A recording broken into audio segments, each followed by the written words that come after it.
Pasta Chinja. Baked rigatoni with meatballs, boiled eggs, and soppressata. There's a lot of goodies in that baked rigatoni. And it's basically a recipe of southern Italy, especially in Calabria. When you see the egg in the pasta baked and the meatballs, that's the added protein. That means, oh, this is a special day, celebration. So it's a celebratory baked rigatoni. First, let's begin with making the sauce, where we're going to put the meatball. In Italy, you begin a sauce with a pestata, which is onions, carrots, celery, garlic, and parsley. Okay.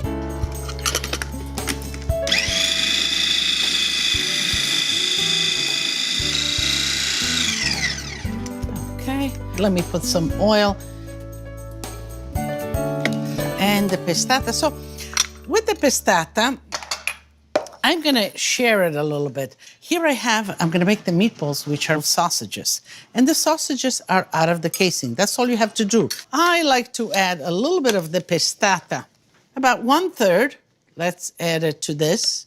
That's about 1/3. And the rest I'm going to add to making the basis for the sauce itself. Here I have some plum tomatoes, and you know I like some Marzano tomatoes. And what's good about it? Thin skin, lots of pulp, not too much juice, and few seeds. That makes the sauce all that denser and sweeter.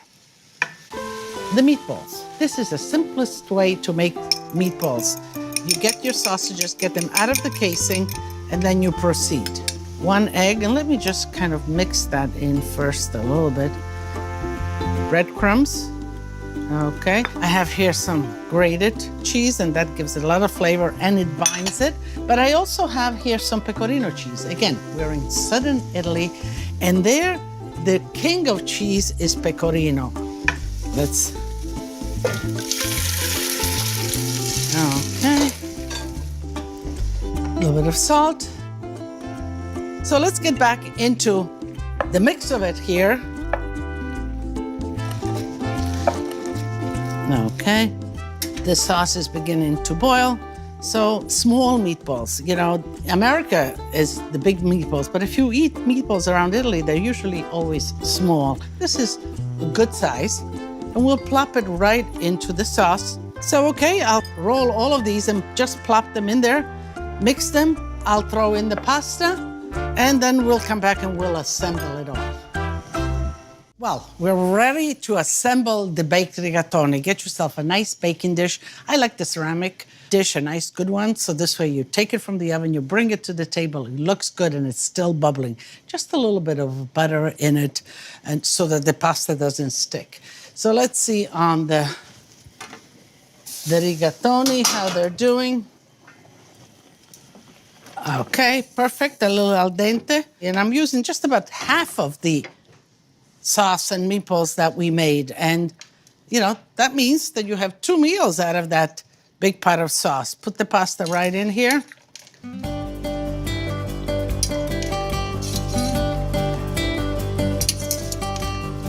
And just want to mix it a little bit to give the pasta the flavor of the sauce. Okay. We'll put on the bottom half of the rigatoni.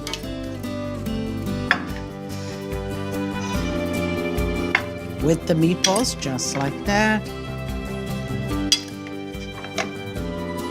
Okay. And then boiled eggs. Just slice boiled eggs. Like that. And it is especially done on holidays. This kind of bountiful baked rigatoni with all the flavors. Then soppressata in between, just like that. So here we have pecorino, we have the grated cheese, and we have the caciocavallo. Now this is the caciocavallo, half of it at least. And you've seen these cheeses hanging in your deli from the top, usually tied with a string or a cord. This is mozzarella. When they have a lot of mozzarella, in order to preserve it a little bit, they put a light coating of wax so that it doesn't dry too much, but yet it kind of matures inside and becomes this crumbly and complex cheese. So let's put a little bit of pecorino, grated cheese, and caciocavallo. And caciocavallo is a cheese that melts just like mozzarella, just more complex. That looks good.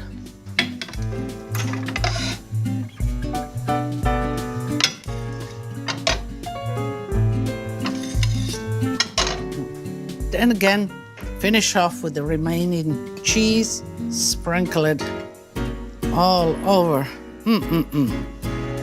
You know, there's an Italian saying that says, niente di nuovo sotto il sole, which means absolutely everything has been done before, nothing new. But you know, there's always a little new twist that you can find with pasta. Okay, caciocavallo. Wow. So this is ready for the oven. Preheat the oven at 425 degrees, and you put it in like this. Do not cover it. You want the cheese to melt, to make a nice crust on top of it, and it should do that in about 20 to 30 minutes.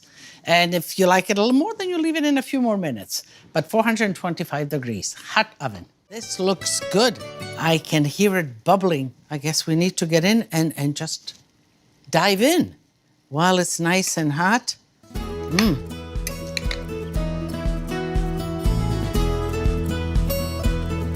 Wow. Okay.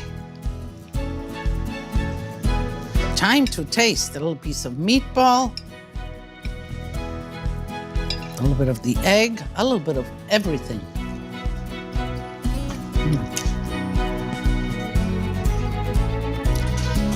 Really good. So complex, so many flavors here. The meatballs, even the egg plays this part, the soppressata. Everything comes out in that taste. But you know, I have enough. I want to invite you. So, come tutti a tavola a mangiare e bere.